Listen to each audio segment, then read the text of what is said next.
Hello listeners, and welcome to this week's mini-series.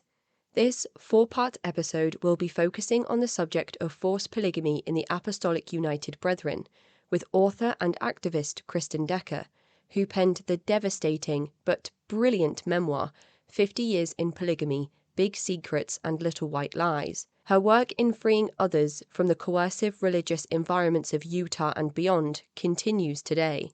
But before we get into this, I just wanted to say hello and thank you to the newest patron, Frankie. Thank you for being here and for contributing to the podcast in last week's mini-series, the first of its kind. I hope you find the exclusive content helpful. For just £1 a month, you can sign up to Patreon at patreon.com/thecultvault for early access and ad-free full-length episodes. But now, onto the show. Earlier this year, Netflix dropped the docu-series Keep Sweet, Pray and Obey, which some of you may have seen. It focuses on the Fundamentalist Church of Jesus Christ of Latter-day Saints, a branch of the Mormon faith. Within this series, stories of the leader Rulon Jeffs and his many wives were explored, how the foundation of plural marriage was set up within the FLDS community before Rulon Jeffs died, leaving in his wake one son who would take the helm. Warren Steed Jeffs, leader of the FLDS Church and convicted child rapist, is currently leading his church from behind bars. Despite his arrest and conviction, forced plural marriage still exists today, and many were shocked to learn that the events that led to Jeffs being placed on the FBI's most wanted list and the nationwide manhunt ensued happened only recently, and that child brides and forced polygamy is still very much a reality for many. Unfortunately, the coverage found on our screens isn't all damaging to the image of forced polygamy. Reality TV shows like TLC's Sister Wives and HBO's Big Love seem to almost glamorize or romanticize this lifestyle. We will learn from this series with Kristyn that this is not the way of life for many living in coerced polygamy. The FLDS Church is seen by some as the polygamist sect of Mormonism, but this simply isn't true. There are many groups, large in size and equally dangerous, operating in Utah and further afield right now. In this series, we will learn how Kristyn's own uncle, Rulon Olrud, was the leader of her group until he was murdered by a rival group, and Kristyn's own father took over when Kristyn was only young as leader of what is now known as one of the largest polygamist Mormon groups, the Apostolic United Brethren, or the AUB. Interestingly enough, the AUB is the subject of TLC's Sister Wives, of which Kristyn has spoken out about publicly regarding the truth behind some of those involved in the show and the truth behind the cameras. That truth is unsettling and ultimately reveals that thousands of individuals are being abused daily for what they believe to be the correct religious practices and teachings. Please note that this series contains themes of child abuse and should be listened to with discretion. Now on to part 1 of the Apostolic United Brethren series with Kristyn, one of my personal heroes. So hello Kristyn, and welcome back to the show. I'm looking forward to diving deeper into your personal story of plural marriage and your family's history in polygamy. Would you like to start by introducing yourself to the listeners? Hi, Casey. Good to be back with you again. I'm Kristyn Decker. Wow, where do you begin on an intro? I was born and raised in polygamy. My father was the leader of the second largest polygamous sect in the United States. And I am out and happy and free and want that for everyone. It's a fantastic life away from all of that crap. And you've written a book about your experiences within this movement, right? Yeah. And would you like to give us give us a little information on the name of your book and what people can expect to read within its contents? Oh my word. So it could have had thousands of pages. It's called 50 Years in Polygamy, Big Secrets and Little White Lies. I think I should have named it Huge Secrets and Huge Lies and a bunch of crime and blah, blah, blah, but you can't do all that. But basically, I tried to get my book to not be too long and to put a few funny parts in there or humor things and not make it too gruesome and icky. But being born, I just basically went year by year. I wish that I was a better writer and could have jumped around like a lot of authors do, but I couldn't figure out how to do that. So it's just my family, my birth, being born 12th of Dad's 23 biological children, and number 8 of my mom's. I'm the youngest of her children. My mom was the first wife of my father's 13 wives, and he had really a small family. 23 kids for being a leader was considered very small. Most of his council members, that would be the people on his board, you might say, they had huge families, huge, like 50, 60, 80, kids and so forth. My father has, I think, if close to 205 grandkids. And so they must have like 500 or 600 or whatever. Anyway, it's just crazy. I talked in my book about my life, growing up, my childhood, getting married, leaving, and the freedom, the joy and the freedom at the end. And it took me way too long to get out of there. I reread my book recently and I'm like, oh my gosh, you're not going back to him again. So yeah, I think that's the most frustrating part of my book to me. But anyway, yeah, that's what it's about. That happens quite often when I read people's memoirs. There's moments where the author will give themselves some space or walk away for a little while, but you're only halfway through the book, so you know that there's going to be a decision there that's going to be frustrating for probably both the author and the reader. Yes. And what I found really interesting about reading your book was the amount of history that was included in the first part of how plural marriage came to be such a huge part of that part of the Mormon faith. Would you be able to give the listeners a brief summary of Joseph Smith up to the point where you were born and then how your family fit into that timeline? I hope I can do justice to that. It'd be nice to have the book in front of me, and I should have grabbed it, but sometimes my memory is just sharp on those kinds of things. Another time I'm like, but basically what I grew up with from day one, from probably the time I was conceived, is that we were God's little handful of righteous people that had to carry out what they call the fullness of the gospel, or the full, plural marriage, or whatever it was. And it started with Joseph Smith, who started, most probably people are familiar with who he is, who started the LDS Church. And he claimed a revelation in section 132 of the Doctrine and Covenants. And the revelation he claims is from God that says that it's really worth reading. I read it again and I think I had PTSD from reading it after, lasted weeks. But basically what it says is that if a man espouses a virgin or wants a virgin, he can marry as many as he wants. And the wives have to just go along with it. And if they don't, and he used his wife, Emma, that if they don't go along with it, if she doesn't go along with it, they will be destroyed. It actually says that. So it's very coercive belief system. And he calls it the new and everlasting covenant of plural marriage. It's still in the LDS Church Doctrine and Covenants. I think they've changed a word here and there. Like they do change it. I'll try to fitting into the society and fitting in more and more, but it's still there.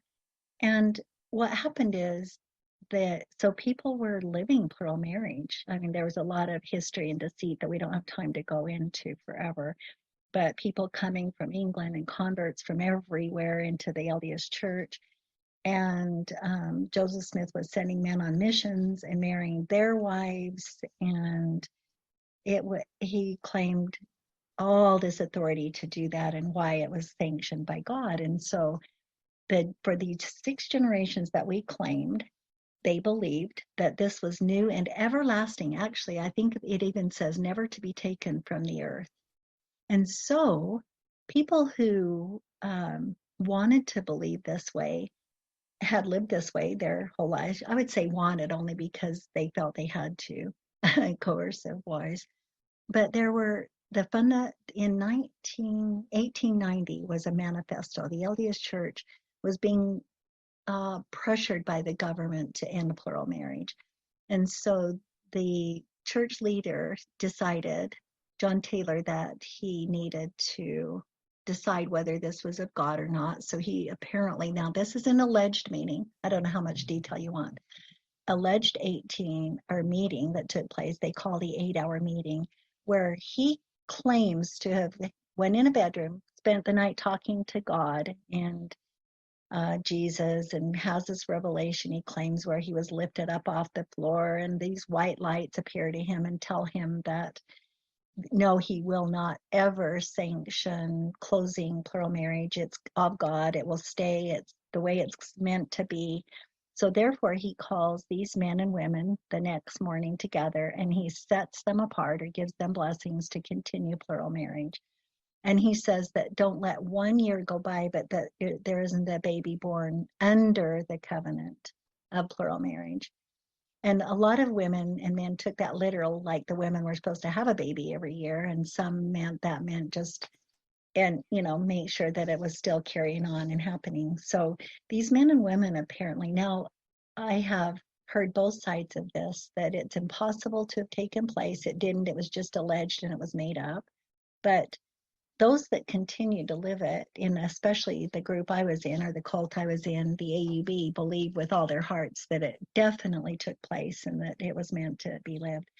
So right after this, people that continued to live plural marriage, and the next church leader had done away with it in 1909, did the manifesto and said no more polygamy. The LDS Church was cracking down on them big time, ready to steal their temples, and not steal, just what's the word I want to use? Acquiesce, take them away. They're going to shut them down if you don't stop polygamy. This is it, the last warning. We're coming after you. So the LDS Church said that, claimed a revelation, even though it's not written as a revelation. It's written more of a document that they would no longer sanction plural marriage, and they wouldn't have that in their church, the mainstream church, anymore. Though it's still a part of their belief system that men will have plural wives in the hereafter. Many men are sealed right now to 2 or 3 women or more. Some of the LDS church leaders are, but anyway, basically, in a nutshell, that's why polygamy continued on and on and on, the coercive LDS or Mormon, fundamentalist Mormon polygamy. So those that continued to do that gathered in houses and in hiding and wherever they possibly could. My grandfather was married to my grandma in Mexico. That was also sanctioned by one of the LDS church leaders at that time, who was secretly performing and getting marriages to happen in Mexico and in others, Canada and other places. And so these people gathered forever. And then over the years, there were men, of course, demigods, who claimed more authority, and they're going to take, this history. And there became many breakoffs from the fundamentalist churches. And I mean, I could go into detail on which ones and how and where, but we don't have a lot of time. The 2 main breakoffs were, actually, I'm going to back up just a tinge, because the guys that gathered together all together were families and people that my parents knew and that their parents knew. And my mom met my father's family. He was already living plural marriage. Like I said, they got married in Mexico. My father introduces to my grandfather, my mother, they're in love, and he converts her to plural marriage. And she believes this is what she has to do, and this is God's will. Background again is a lot of most of the converts, I'd say 99.9 are from the LDS Church because they believe in Joseph Smith. And if this is what Joseph Smith really said, then we better do this. We better live this law. And so my mom's converted, and they hang out with all these people. And in 1945, many of the men were arrested for living polygamy because it was illegal and always had been. And they arrested several men, 13 men in Utah and in Arizona on the border. And that, you saw some of that history, some of the guys. My Uncle Rulin was in that, being arrested. My father-in-law, my past father-in-law, was arrested. And these men spent time in jail. And during this time, now this is what I heard. This doesn't mean fact, okay? Because there's always somebody else's story about really what happened.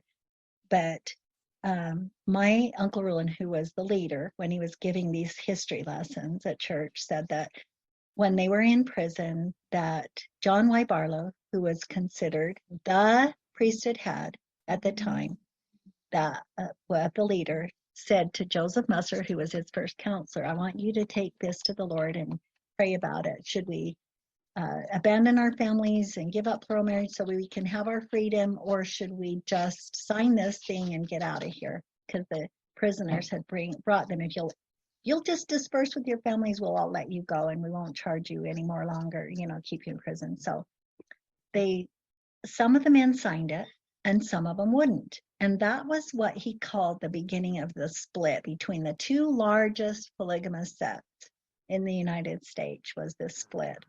Because some of those men felt that it was dishonest to do that. And Joseph Musser said that it was no more dishonest than John Taylor, who signed it and then continued to live plural marriage on the side for all those years and sanctioned plural marriages. So God's laws are higher than man's laws. Bottom line, that's the belief, and it always has been with the fundamentalists. It doesn't matter if it's illegal, where God's laws are higher. So there you got the two largest polygamous sects, and my Uncle Rulin was the leader at the time. He got killed in 1976 by LeBaron women who, Orville LeBaron was a crazy man, and he sent two of his young wives to murder my Uncle Rulin in his office. He was a doctor, and then my father became the leader of the AUB, and he was the leader for 28 years in my lifetime and before he passed away. So that's a little bit of the history, and I was trying to go pretty fast. There's so much more we could, go on to. You mentioned that there was a split between the two biggest factions of polygamist LDS groups at that time. What were the official titles of both of those groups? They hadn't become incorporated. They hadn't filed for church status, and they were still, somewhat in hiding and not claiming any, really just trying to do this quietly and behind the scenes, the polygamy thing. And then they, and I'm not sure on the years, I should know, but I believe it was like 70s, somewhere in the late 70s and early 82, 83-ish, that the FLDS, which is the Fundamentalist Church of Jesus Christ, that's the one that you just watched on all these other shows, the Warren Jeffs group, the Rulin Jeffs, and Leroy Johnson, and before him, Barlow, who I mentioned before. And that was the FLDS. Before they were always just called the Work or the Barlow group or the Crickers, or, they had all these little nicknames. And the group or the cult I was raised in was the All Red group. And we would always call it the Work, or, the group, like as if we were the only people in the world, and them as well. They did that, the work. That meant God's work, right? We're all living God's work, and all of you are going to hell. That grandiosity.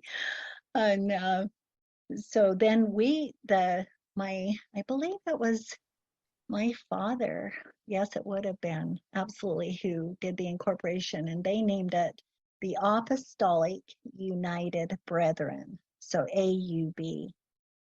And just for throwing in a joke real quick, one day I asked him, I said, Dad, why did you name it brethren? What about all the sisters? What about all the sister people? I said, you've always said the women are more faithful than the men. He always roll his eyes. He just roll his eyes at me like, how dare you ask me these things? But I said, that's just completely not okay. And that's where I became his troublemaker. Some of that young Kristyn feistiness coming through. That was actually when I was leaving and he didn't know. But I was, yeah, I can tell you more about that part of my life a little bit later. Yeah.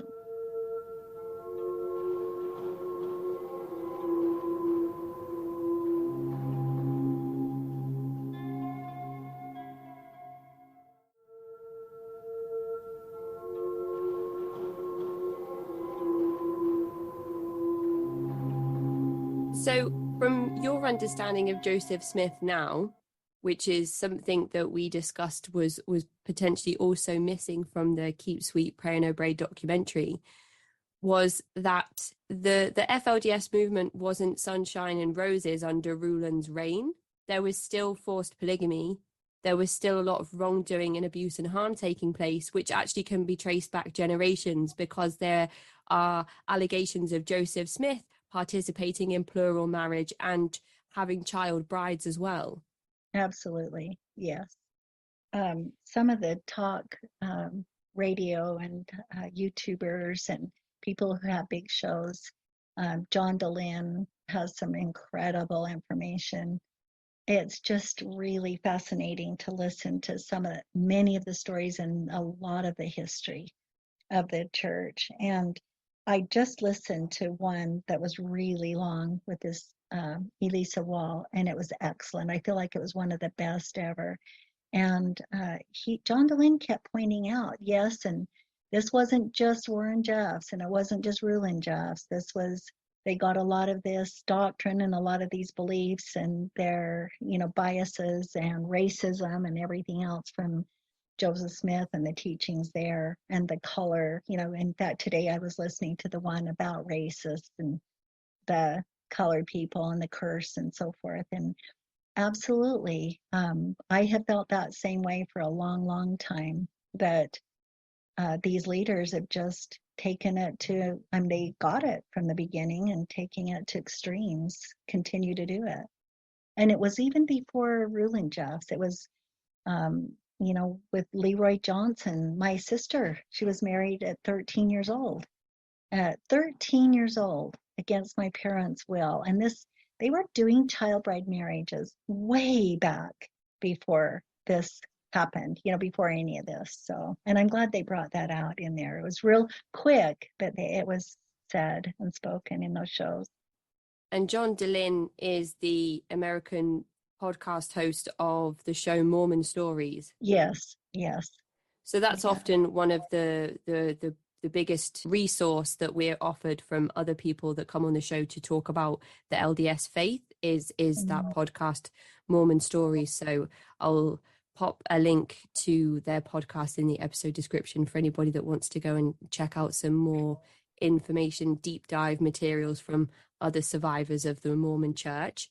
So you were the youngest of your mother's children. You were the 8th child for your mother. What did your upbringing look like? How many brothers and sisters were there at this point? How many wives did your father have? And that whole picture that I imagine is quite difficult to untangle, but might give us a bit of an idea of the types of environments that masses of children are sort of existing in when plural marriage is involved.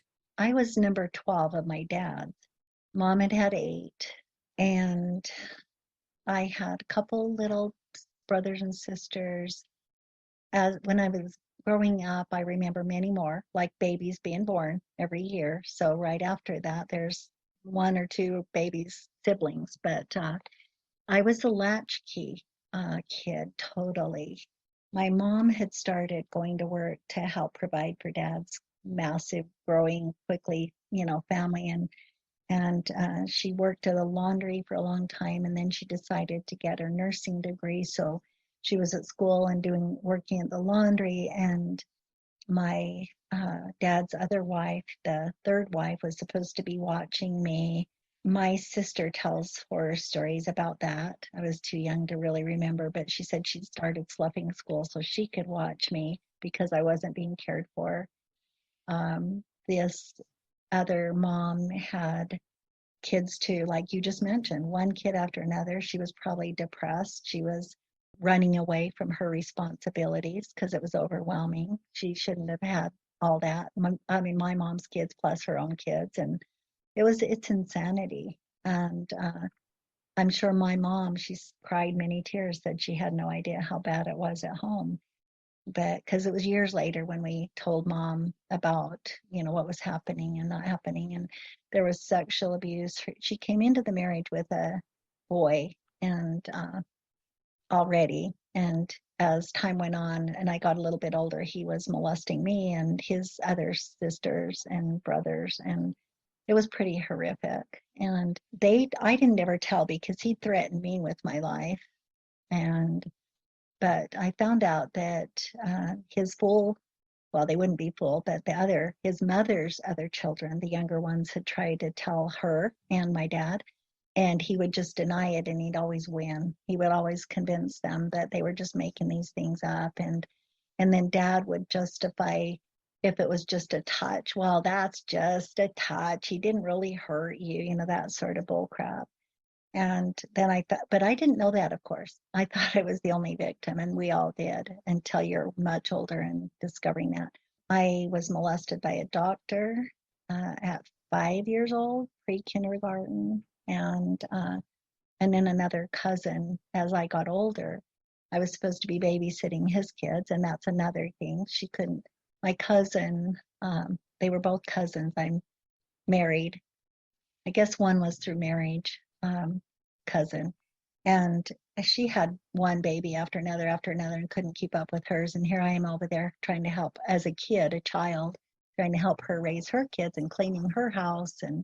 And that dude molested me as well. And so that was pretty crazy. I remember growing up with like pretty much zero self-esteem. My mom would say that if I was a good girl, God would protect me. And if I said my prayers, then God would make sure I was going to be safe and protected. And that just wasn't happening. And so I lost this trust in this God, supposed God, that wasn't protecting me or doing anything. And in fact, I remember praying about my mom always crying, like, well, make mom happy. Why is my mother so miserable? And I just grew up with that absolute no trust in this God, and or either he was bad or I was. And so I must be a piece of shit because bad things are happening, and this God just doesn't love me, and or he's a piece of shit, but he can't be because he's God. You know what I mean? It was like this dichotomous situation all the time. Did you ever come to understand what the primary reasons were for your mother's misery in those years? Oh yeah. My dad was getting more and more wives, and there were more and more children, and she was being more and more abandoned, and her wishes and her thoughts and her relationship was null and void because he was too busy with new wives and other children and more work, all the time, work to try to make ends meet for his family. And my dad believed with all his heart that's what he had to do, and he was a workaholic, and so he was just gone. And I remember, so another thing is my mom's house, we had 3 bedrooms. Mom had, by the time I was born, my 2 oldest siblings had been married, but there was actually my third oldest sibling, my sister, got married when she ran away to get married at 12 or 13 to get out of the house, to get away from all the craziness. So I grew up with 5 of us in the house at the time, I remember. And so the boys had a room, and someone else, mom always let somebody else stay and live there. So I was the girl at home, and I had to share the room with mom and dad. So when dad ever visited to stay with mom, I had to sleep on the couch somewhere else. But I was the one there. I was the girl, so I'm the one in the house doing the cleaning and the dishes, and the boys are out doing their work or their half jobs or whatever. And so I saw mom's sadness, and she would try to get dad to hear her, and he didn't get it. It was like, you can't give me issues. I can't deal with this. And he'd run away and they'd fight. And I remember a point when mom just quit. She wouldn't fight with him anymore. And so therefore she became more and more into her work, into her books, into her gospel books to try to believe the bull crap she was trying to live. That's why I call it miserable happiness. It truly was, because mom was so happy believing she was serving God. And she'd tell me that, oh, we're just living God's commandments. And yet she was so miserable doing it. And that's my memories of my mother, all those years of growing up with her and sharing her space. And she'd cry, and then she'd come out of her room or the bathroom and say, now, I'd say, what's wrong, Mom? And she'd never tell me really. It's just me. If I was a better person, if I was only stronger, if I was only more faithful. So don't ever think it's the gospel, because that's the truth. But I'm the bad person. I'm the defective person. And that was what she taught me really well. And I always questioned it. I always went, this is not okay. But I was very people pleasing. That's where, if I didn't please people, there was not much going to happen for me. I mean, I was like, whatever I get, I have to be grateful for. And so I grew up being people pleasing person. So I just trusted them, not me. I don't have any value. I question this God. I don't like this God. And they all know, and I don't. And so It must be extremely difficult to be in an argument with your significant other and know that when the argument is getting heated and that person leaves the house for some air, they're going to probably be going to the house of another wife. absolutely. Dad at the time when I was 9, he married the fourth wife, and she came in with a few kids. And I mean, she was my favorite mom, Aunt Amelia in my book, and I always loved her to pieces. But even she in her later years, which I don't think I wrote about, because it could have been even after I wrote my book, talked about her heartache. So the new wife's always getting the attention, even though the second wife, Aunt Eleanor in my book, really ran the show forever. And it wasn't until the fifth wife came along that she started, the second wife, and Amelia really started feeling what it was like to be dissed by my dad and not getting what she wanted and not getting her way and not being the favored wife. That's just bottom line. There's always, always, always a favored wife. And often I, anyway, there's so much to be told. I really made amends with Aunt Amelia not Aunt Amelia, Aunt Eleanor. It was really good. It makes me even cry, because that's what I wanted to do, is talk to her about it all before she passed. And we did have that opportunity to, but I realized what she was doing was just trying to stick up for herself and her family. And mom and the other wives, a lot of them wouldn't do that. And so, you will be here, she'd say, on birthdays, and you will make sure that you spend time with my kids, and you will go fishing, and you will. And so, but she came across as, we all did without, while she and her kids had everything. So it's really two sides of what this all looks like. She could have been, we all thought she was evil. We didn't hate, but just resent. Resent is a better word. And so we grew up in this household of dad's complete unfairness and obvious. I mean, at Christmas, there was no comparison at all, although she too had a wealthy father. And so they would give presents where we didn't have that. And it was not equality of time or anything else. And my dad just learned to go wherever he could please. It was like, okay, that one's going to freak out more than that one, so I will spend more time there. And that one's going to throw a fit. But my mom was Vera. But Vera, she won't give me any crap, so she's the one who's always ignored, always the one who I can just, if I show up to see her every 10 days, she'll be okay because she understands and she won't give me, flag.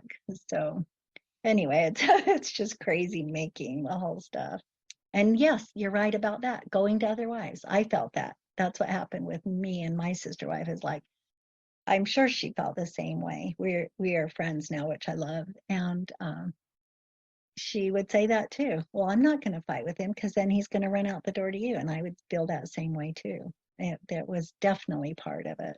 You mentioned that you had quite low self-esteem when you were a child growing up. And there was a point in the book where you started to realize that materialistically, there were some differences between you and some of the other children in your peer group, in your family. And I wondered if you could just talk the listeners through what that looked like and how that felt as a child, because that's something that I felt as a child, noticing people having, shoes with no holes in and brand new bikes for Christmas. And to put that into context in this environment where there are so many children and starting to notice the difference in people's houses in comparison to yours, I feel is pretty significant for a child. Absolutely. Yeah, I wrote about that, like Christmas times and different things that were taking place. And in my Aunt Eleanor's house, she would, I believe she had odd and end jobs. My mom was working all the time from my childhood when I remember. And and Eleanor had all these odds and end jobs. I think she cleaned house. I don't know what else she did, ironing or different things. But she would keep the money where mom would turn all her money over. My mom was what I call an ultimate martyr. Everything was for the service of her husband and the service of the Lord. And, there wasn't looking out for family. That would be considered selfish. So mom didn't buy Christmas for us. Mom didn't buy us birthday presents. Mom, they came and went, and you might get a hug, happy birthday or whatever. And Eleanor spent her money on the kids and on her kids. And so, like I said, Christmas is in food. And Elsie had big tables full of food every night. I mean, meals, rounded meals. Mom was working. We were lucky. I remember my brothers and sisters coming home and we had bread and milk, bread and milk and bread and milk with honey on it, day after day after day. And then maybe on Sunday, mom would make a meal or we'd have a meal until we were older and all of us started learning to cook a little bit here, but there still wasn't food in the house. And Elsie had food in the house, always good meals, good food. The neighbors were the same. They had huge families. My Aunt Beth, who I wrote about in my book, had a lot of kids, and Uncle Lyman had a bunch of wives, and the older boys all worked, and they brought home all the money. And so they had gifts and presents and food, and there was really no equality in the neighborhood. It was obviously, and then there were a few other families who was like my mom's, where they were just in poverty. My dad bought shoes for us that were too big because they had to last us a year. One pair of shoes that had to last a year. We had to wear dresses in my day, and I might have 3 dresses to wear through the whole school year. And it was obviously, as the kids grew older, the plague kid and getting teased and tormented and called names and people throwing rocks and just really abusive about the plague kids. And the boys, they didn't get that because my brothers would all hang together and they would terrify other people, so they didn't get teased like that. But what was I going to say? Oh, clothing. So when I learned to sew, which I don't know if you're at that part in my book, but I started learning how to make my clothes so I could fit in a little bit more. Mini skirts were in, and I'd make a skirt and learn how to roll them up when I was in junior high, and I'd make jumpers or um, I can't remember what you call empire. We called them dresses that would come up above your breasts. And so I made straps, but when I left home, they were skirts. And then I'd hike them up to be, empire dress. And so I learned more and more how to fit in. I was just talking with a friend this morning about how we all learn to lie too, because of the shame I felt. Like there's no way I can let people know I'm a plague kid already. I don't want them to know it's already bad enough. We don't want them to know about dad's wives. It wasn't even so much as I got older about worrying about that we were always told they were going to be arrested, which I think is a crock of crap because Utah never did anything ever and still don't about polygamy. But it became then about just not being a plague kid. I was embarrassed about it. I hated it. And even as a plural wife, I hated it. So, yeah, complete inequality. That is the end of part 1 of the AUB series with Kristyn Decker. Part 2 and 3 will look at Kristyn's adulthood in forced polygamy, before part 4, which will look at Kristyn's escape and recovery. To find a link to Kristyn's book, 50 Years in Polygamy, please follow the links in the episode description. To get early access to ad-free, full-length episodes, please visit patreon.com/thecultvault. And to get in touch with me, you can find me at cultvaultpodcast@gmail.com or follow me on Twitter and Instagram at cultvaultpod. I'm your speaker, Casey, host of the Cult Vault podcast.